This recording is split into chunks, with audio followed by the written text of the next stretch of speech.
स्वतंत्रता दिवस पर लाल किले पर तिरंगा फहराने के बाद देश को संबोधित पीएम ने किया। प्रधानमंत्री नरेंद्र मोदी ने यूनिफॉर्म सिविल कोड पर एक तरह से अपनी सरकार का रुख एकदम साफ कर दिया है।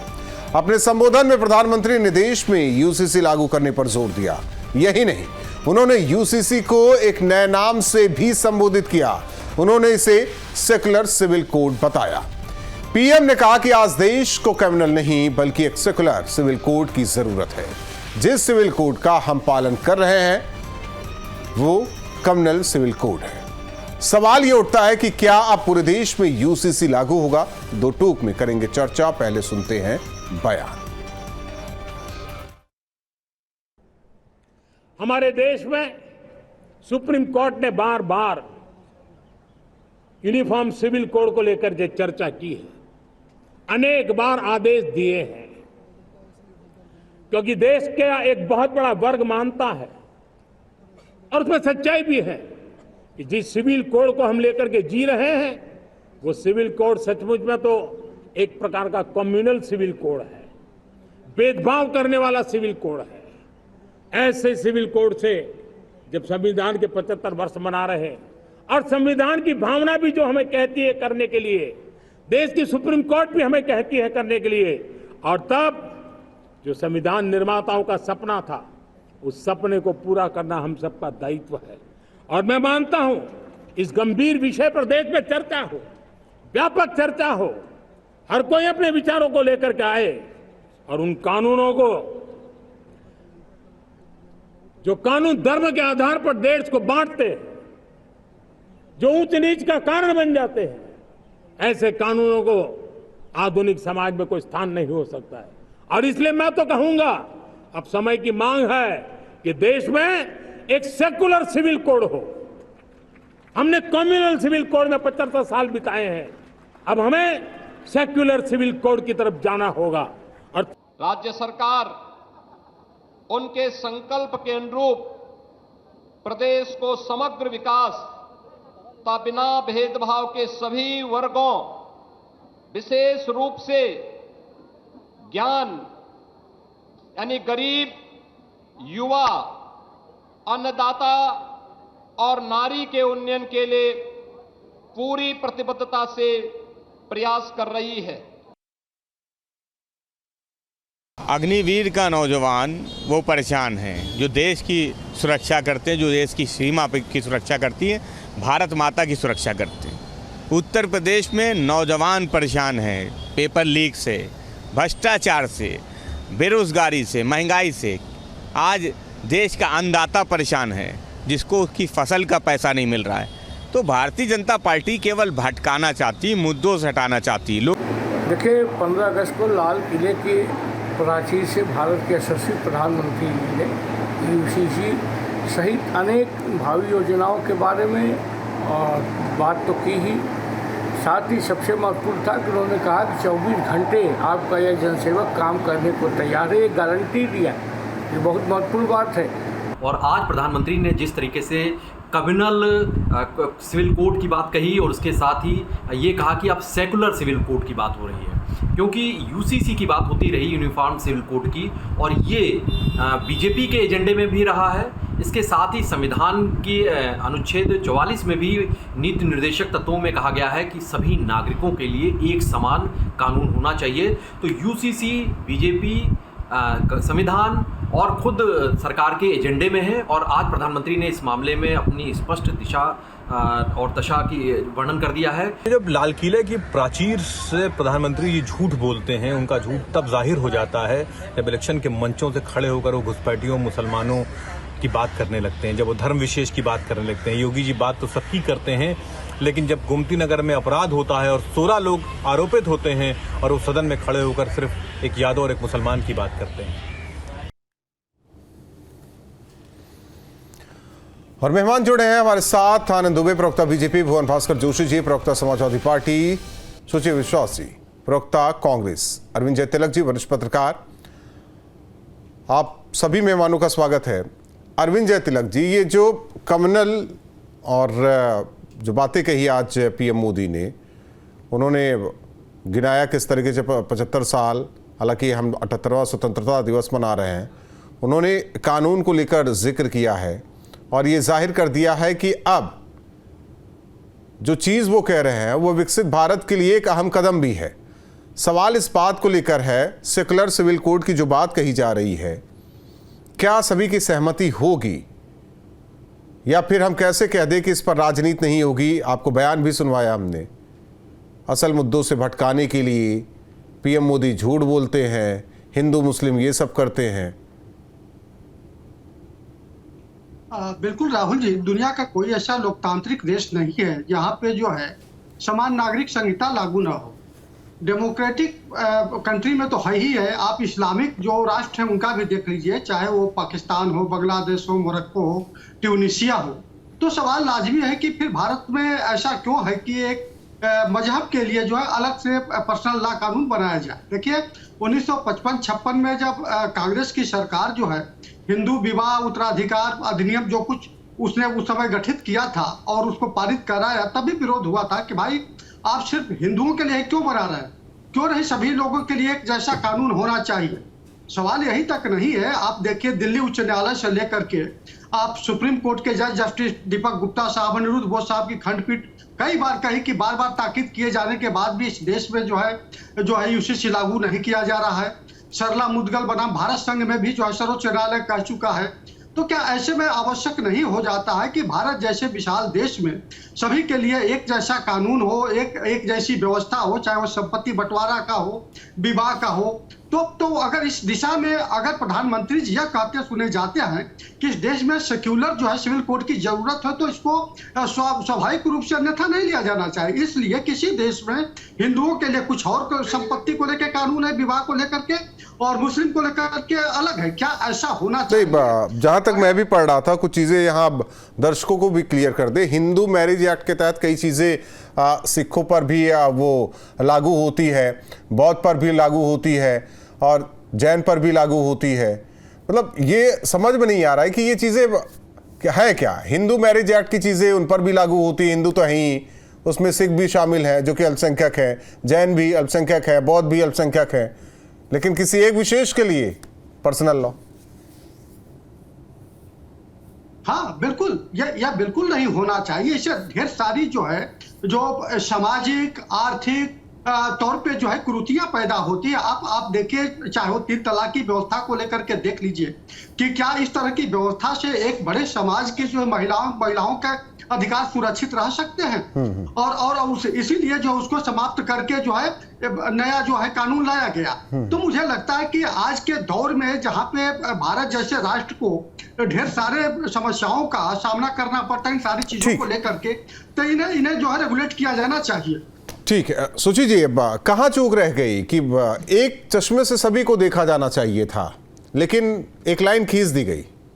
आज जिसकी बात हो रही है कि वो लाइन मिटा दी जाए, सब एक समान। जी, पहली बात तो 11वीं बार प्रधानमंत्री जी ने झंडा फहराया, 17 बार जवाहरलाल नेहरू जी ने और 15 बार से ज्यादा इंदिरा जी ने फहराया। तो वो तीसरे ऐसे प्रधानमंत्री हैं। मुझे लग रहा है विगत 11 वर्षों से वो तमाम फैसलों को लागू करने में सक्षम रहे हैं और आगे भी जो बातें हो, लेकिन वो उसके पीछे उनका मूल उद्देश्य क्या केवल संघ की मानसिकता, जैसे अभी आपने जो बयान सुनाया उसमें सिर्फ 2 शब्द मैंने उठाए हैं कि ये सेक्युलर सिविल कोड। तो सेक्युलरिज्म की एक्चुअल परिभाषा क्या है और देश में जिन सांप्रदायिक ताकतों की सत्ता है, जिस तरह लिंचिंग्स कॉमन है, जिस तरह अभी लव जिहाद किसी चैनल पे चल रहा था, उसके बाद फिर लैंड जिहाद अभी हुआ, या सरकार और भी तमाम विषयों को धर्म से जुड़ी चीजों को लेकर मुखर रही है समय समय पर, जो कम्युनल और डिविसिव पॉलिटिक्स एंगल को लेकर। तो क्या प्रधानमंत्री जी जो चोला ओढ़े हैं ये उसके द्वारा उठाए जाए वाले शब्दों का शिगुफा है या वास्तव में वो सेक्युलरिज्म को कहीं ना कहीं सपोर्ट भी करते हैं? क्योंकि उनके कार्यकाल में जो मुख्य चीजें हुई हैं, अभी मुझे लग रहा है आज चर्चा करना उचित है कि नहीं, मगर नई संसद बनी तो उसमें नीली बाल्टी लगा दी, नया मंदिर बना था उसकी छतें लीक हो रही है, 50 लाख से ज्यादा राजपथ से लाइटें चोरी हो गई। तो या जो और तमाम मूर्तियां लगाई हैं, आंधी आई, किसी का हाथ उड़ गया, किसी का सर उड़ गया, या चाइना की आलोचना करते हैं और 108 अरब डॉलर का व्यवसाय उसके साथ हो रहा है, या कैलकाटा में न्याय दिलाने की रविशंकर जी बात करते हैं घटना पे और मणिपुर की घटना पर प्रधानमंत्री बयान देने के स्थान पर। अच्छा, दूसरा बहुत सारी बातें हैं। तो सिर्फ वक्तव्य 11वीं बार हम धारा प्रवाह झूठ बोलने के लिए तैयार है। मैं ऐसा कुछ कहने नहीं जा रही, बहुत ज्यादा क्रिटिसाइज नहीं करना चाहती, लेकिन ऐसी बातों का शिगुफा छोड़ना जिसको लेकर प्रधानमंत्री वाकई जो मैं उस पर तो जा ही नहीं रहा हूँ। आपको शिगुफा मेरा सेंटेंस उठाया, मैंने यूनिफॉर्म सिविल कोड के अलावा कुछ नहीं कहा। नहीं, मैं उसकी बात, मैंने आपसे कहा कि जो लाइन आप लोगों ने खींच दी थी उसको मिटाने की बात कह रहे हैं बस। नहीं है कुव्वत तो हिला के देख, तो आगे की लाइन बोलना उचित नहीं है। ठीक, तो अब बेशक अगर आपने क्या बोला अभी क्या, कौन सी लाइन आपने यूज की? है कुव्वत तो मतलब ठीक है कुव्वत तो हिला के देख, आनंद दुबे। तो आप एक आनंद दुबे जी, है कुव्वत तो हिला के देख, लाइन तो इन्होंने खींची है, वो तो बहुत पहले ही मिट जानी चाहिए थी। हमने 70 पक्षों में मेरा ठीक खड़ा किया है कुव्वत तो हिला के देख। इन्हें शांत करा दीजिए, मैं बोलूं। जी जी जी बिल्कुल। देखिए, सबसे बड़ी चीज ये है, वही लोग थे ना कहते थे 370 हटेगा तो खून की नदियां बह जाएंगी। 370 हटा, हिलाया ने उखाड़ के फेंक दिया, ट्रिपल तलाक कहा, खत्म किया, CAA लागू किया। जो कहते हैं वो करते हैं। और लोकतंत्र में कुव्वत की बात करना और इस तरह की बातें बड़ी अच्छी नहीं होती। कुव्वत की बात नहीं करना चाहिए। और इन्होंने कहा जिहाद की बात, वोट जिहाद की बात अभी सलमान खुर्शीद के परिवार से ही की गई थी ना चुनाव में, उसके वीडियो वायरल थे। और कुव्वत तो यह है कि कह रहे हैं इन्हीं के नेता सज्जन सिंह वर्मा और सलमान खुर्शीद कि जो बांग्लादेश में हुआ वो भारत में हो जाएगा। ये कुव्वत ये दिखा रहे हैं। अब आ जाइए, चीन की बात की इन्होंने, डायरेक्ट चंदा लिया इन्होंने चीन से। नहीं, उस पर नहीं जाते हैं, उस पर नहीं जाते हैं। उस पर छोड़ दीजिए। एक चीज, दूसरी चीज मैं ये कहना चाहता हूं, अभी कुछ दिनों पहले चुनाव में ये कह रहे थे हम संविधान बचाने आए हैं, संविधान की कॉपी दिखा रहे थे। क्या ये कॉमन सिविल कोड न लागू करना, धर्म के आधार पर महिलाओं के साथ भेदभाव होना, article 13, article 14, article 15, article 21, article 44, इन सब का जो है आप धज्जी उड़ा रहे हैं, आप इनका विरोध कर रहे हैं। और आपको मैं बता दूं, कांग्रेस पार्टी ने हमेशा से, मैं आपको वो कोट बताऊंगा जो टिबेर मोंडे को जो इंटरव्यू दिया था नेहरू जी ने, उसमें उन्होंने जो कहा है कि हम हिंदुओं के पुरातन कानून को बदल रहे हैं, लेकिन हम मुस्लिमों के कानून को छूने की हिम्मत नहीं कर सकते। टर्की जैसे देश में यह करना आसान है, लेकिन भारत जैसे देश में यह मुश्किल है। मुसलमान जब तक खुद नहीं चाहेंगे, हम उनके कानूनों को हाथ नहीं लगाएंगे। ये नेहरू जी का इंटरव्यू है। डॉक्टर अंबेडकर की चिट्ठियां पढ़िए, उस समय जितने नेताओं ने इसका विरोध किया है वो सब अवेलेबल है। लेकिन कांग्रेस पार्टी सिर्फ धर्म के नाम पर, जाति के नाम पर देश को बांट के, बंटवारा करके राजनीति करना चाहती है और संविधान की किताब दिखाती है, लेकिन संविधान की बात को नहीं मानती है। भुवन भास्कर जी, आपकी तो पार्टी समाजवादी है, तो समाजवाद भी यही कहता है कि सब कुछ समान हो, सबके हक हकूक भी समान हो। देखिए, जब आज माननीय प्रधानमंत्री जी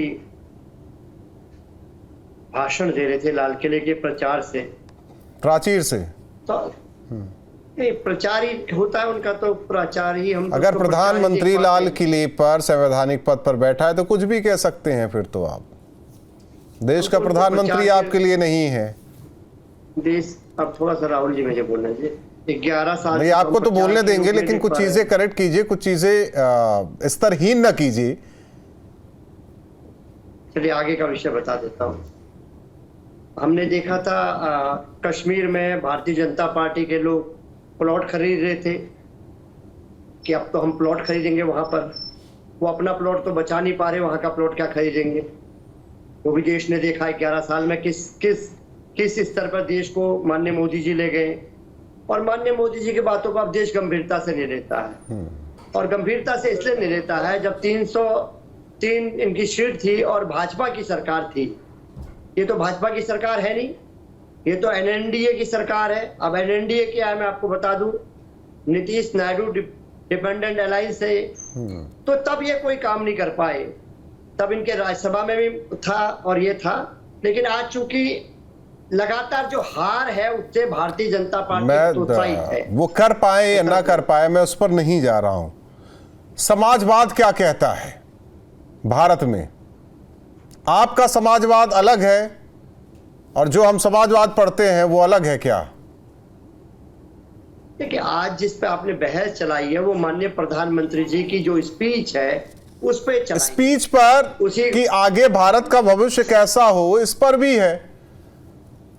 हम तो पूर्णतः आश्वस्त है कि जो भारतीय जनता पार्टी जिसकी शुरुआत ही झूठ से हुई है, जिन्होंने कहने का काम करा 2 करोड़ नौकरी देंगे, 15 लाख अकाउंट में आएगी, किसानों की आय दुगनी होगी, ये सारे विषय झूठ बोलने वाले माननीय प्रधानमंत्री जी वही तो काम कर रहे हैं। कभी वो चुनाव में करते हैं, कभी वो मेरा कहना है देश आजाद हुआ, देश आज हम 78वां स्वतंत्रता दिवस मना रहे हैं। ये भिन्नता क्यों है धर्म के आधार पर? एक महिला धर्म से दूसरे धर्म की और एक हिंदू धर्म की, उनके हक हुकूक में इतनी भिन्नता क्यों है? इसका आकलन कभी किया आप लोगों ने?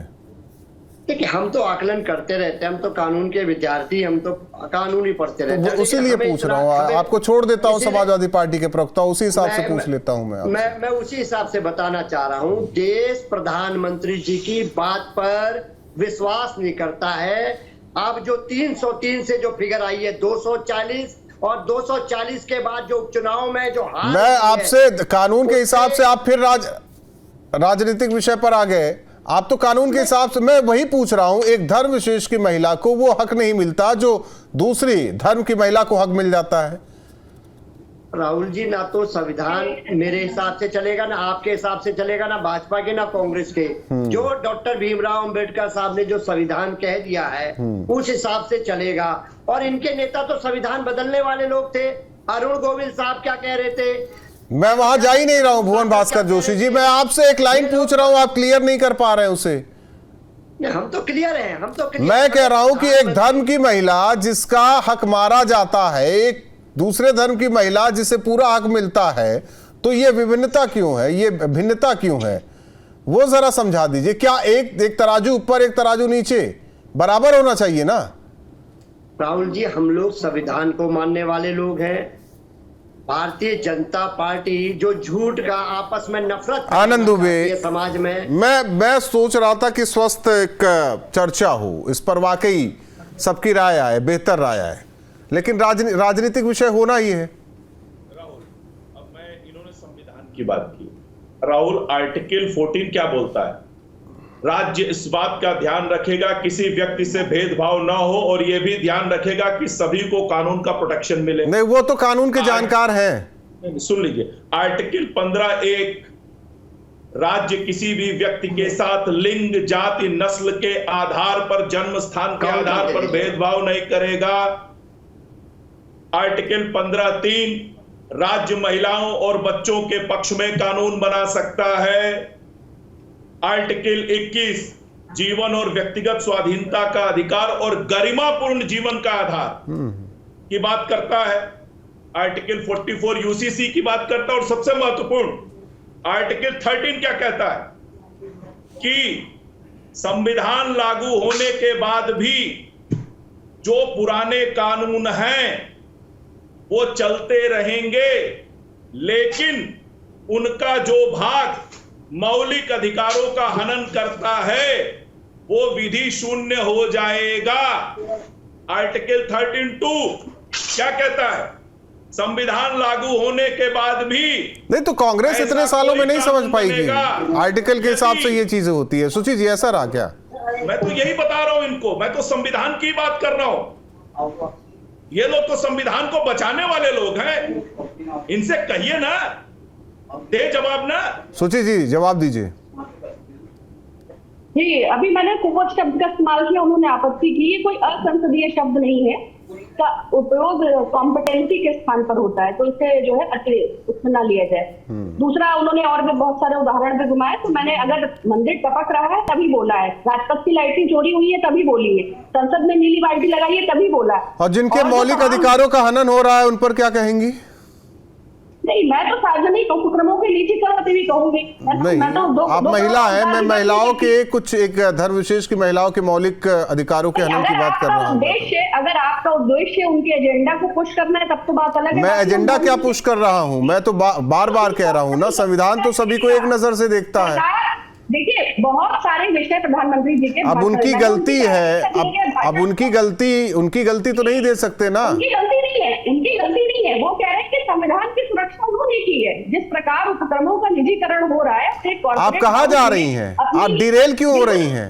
विश्वास, सुचि विश्वासी, आप डिरेल हो रही हैं, डिरेल हो रही हैं। आप एक महिला हैं, आपको पूरा हक है, आपको पूरा हक है, आपको संविधान ने पूरा हक दे रखा है, लेकिन दूसरे में पर्सनल लॉ आ गया, उनको हक नहीं मिल रहा है। विशेष की महिलाओं में ही रुचि क्यों है? आप में मैं तो भाई आधी आबादी में तो सब आ जाती हैं, तो आधी आबादी में भी मणिपुर की वो स्थिति तो आती है। मैं तो पूछ रहा हूँ ना, मैं कुछ आपसे पूछ रहा हूँ। मौलिक अधिकारों की बात हो रही है, आज हम 78वां स्वतंत्रता दिवस मना रहे हैं, मौलिक अधिकारों की बात हो रही है, तो मौलिक अधिकार का हनन क्यों? सरकार कानून व्यवस्था को लागू करने में असक्षम है, मौलिक अधिकारों का हनन है। भाई, सरकार की नाक के नीचे लिंचिंग हो रही है, सरकार आप फिर डिरेल हो गई, डिरेल हो रही हैं आप, डिरेल हो रही हैं आप डिरेल हो रही हैं। भाई, महिलाओं का अरविंद जय तिलक जी, हमें नहीं लगता कि 78 साल से ये चीजें पहले ही, क्योंकि बहुत जगह नहीं है ये चीजें, वो मुस्लिम देश, उस मुस्लिम देश में भी नहीं है। अभी जहां हिंसा भी हो रही है, जहां तख्ता पलट, वहां भी, एक मिनट सूची जी, एक मिनट, वहां भी ये चीजें नहीं है। भारत में ही क्यों है आखिर? मतलब राजनीति यहां इतनी लाचार क्यों अभी तक? सरकार इतनी लाचार क्यों रही अभी तक? राहुल जी, देखिए, जब संविधान सभा में समान नागरिक संहिता पर बहस हो रही थी तो उस समय सभी 20 सदस्यों ने एक स्वर से जो इस पर सहमति जताई और उसको लागू करने की बात कही थी। और आर्टिकल 44 में आप इसका उल्लेख भी देख सकते हैं। नहीं तो ठीक है, लेकिन किसने मना कर दिया कि हम नहीं लागू करेंगे इसको? हाँ, मैं बताता हूँ। अच्छा, दूसरी बात, अभी भुवन जी जो कह रहे थे 1957 का चुनाव हो रहा है, देखिए परिस्थितियों को समझ। आवाज कट गई आपकी, हालांकि फिर आएंगे आपसे, जो बातें समझना चाह रहे थे वो समझेंगे। भुवन भास्कर जोशी जी, देखिए, मैं राजनीतिक विषय में पढ़ना नहीं चाह रहा हूं, लेकिन आप लोग वहीं फिर घसीट के लेकर चले आ रहे हैं, लाइन वहीं खींच दे रहे हैं आप लोग। मैं कह रहा हूं कि होनी चाहिए, समाज में समानता बहुत जरूरी है और उसके लिए वाकई कुछ करने की जरूरत है। एक तरफ सारे कानून आपके लागू हो जाते हैं, लेकिन जहां कुछ चीजें अलग होती आगे। फिर अरविंद जय तिलक जी, आवाज आ रही है? बात पूरी कर लीजिए। हाँ, तो मैं यह कह रहा था भुवन जी, आप समाजवादी पार्टी की बात करते हैं, डॉक्टर लोहिया से बड़ा कोई समाजवादी नहीं होगा। 1957 का चुनाव हो रहा था, इलाहाबाद जब प्रचार करने के लिए जा रहे थे तो कुछ लोगों ने कहा कि आप समान नागरिक की संहिता की बात मत कीजिएगा, मुसलमान नाराज हो जाएंगे। उन्होंने कहा कि मुझे प्रचार करने नहीं जाना है, मैं जाऊंगा तो यूसीसी की बात करूंगा, क्योंकि राष्ट्र जो है वो सभी के लिए है और कोई भी जो है राष्ट्र से अलग होकर के कोई व्यवस्था में जी नहीं सकता है। आज आखिर क्या ऐसी मजबूरी हो गई कि जो नहीं, आप क्या उम्मीद कर रहे हैं जिसका जय तिलक जी कि गांधीवादी विचारधारा क्या कांग्रेस में है या लोहिया की विचारधारा क्या समाजवादी पार्टी में? आप उनसे ये उम्मीद करते हैं क्या? और दूसरी बात यह है, संविधान की किताब लेकर के घूमते हैं। इनसे पूछिए जरा कि 1985 में जब सुप्रीम कोर्ट जो है शाहबानो मामले में जब अपना फैसला दिया तो मुसलमानों के वोट लेने के लिए इन्होंने क्यों पलटा? कानून जो है, जो सुप्रीम कोर्ट जो है कानून की व्याख्या करता है, संविधान का रखवाला है, जब वो एक व्यवस्था देता है कि नहीं इस व्यवस्था को लागू करिए, तो उसके खिलाफ क्यों गए? क्या यह रेखांकित नहीं करता है कि आप सिर्फ वोट युक्ति के लिए जो है कानून को ठेंगे पर रखते हैं, संविधान का छलावा करते हैं? क्या इसका जवाब ही लोगों के पास है? कृपया पूछिए इनसे। भुवन भास्कर जोशी जी, अब लोहिया जी से बड़ा कोई समाजवादी तो था नहीं वाकई।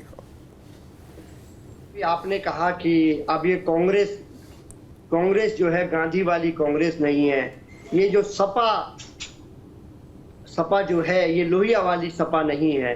मुझे लगता है आपको कहने में संकोच नहीं होना चाहिए, ये जो भारतीय जनता पार्टी है ये भी अटल बिहारी वाजपेयी वाली भाजपा नहीं।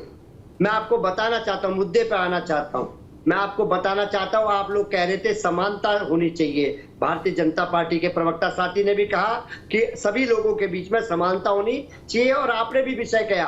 वो समानता कहाँ चल जाती है जब माननीय मुख्यमंत्री जी कहने का काम करते हैं 16 अभियुक्त पकड़े जाते हैं, लेकिन सेलेक्टिव पॉलिटिक्स होती है। और माननीय योगी जी, मैं कहना चाहता हूं चैनल में नाम लेकर, माननीय योगी जी कहते हैं कि एक यादव था और एक मुस्लिम था, 2 लोगों के नाम वो बोलते हैं सेलेक्टिव पॉलिटिक्स करते हैं, 14 लोगों के नाम अगले दिन सदन में ले लेते, तो लगता है उनके साथ कि वो सेलेक्टिव पॉलिटिक्स नहीं करते। इस पॉलिटिक्स के जन्मदाता, सेलेक्टिव पॉलिटिक्स के जन्मदाता केवल भारतीय जनता कहां से कहां चले गए, कहां से कहां चले गए आप भुवन जी, कहां से कहां चले गए आप? मैं तो सही हूं, मैं तो जब भाजपा की बात बताऊं तो मैं सही नहीं हूं।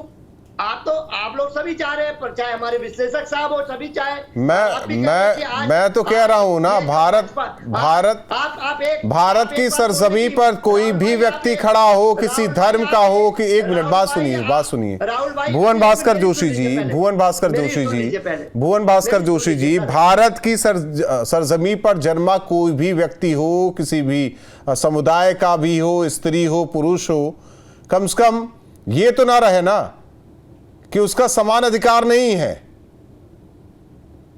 आखिर क्या बात, एक चीज आप बताइए ना, आप बताइए समान नहीं, आप बताइए सवाल, उसको बाद में पता चले कि भाई हम तो इस धर्म में है, मेरा तो अधिकार है ही नहीं। फला के धर्म में महिला का अधिकार है पूरा, वो गोद ले सकती है। एक मिनट बात सुनिए, वो अपने पिता की संपत्ति में हकदार भी होती है, बहुत सारी चीजें हैं जो समानता की बात कही जा रही है। आप लोग लेकिन ले जाके इधर उधर की बातें कर रहे हैं।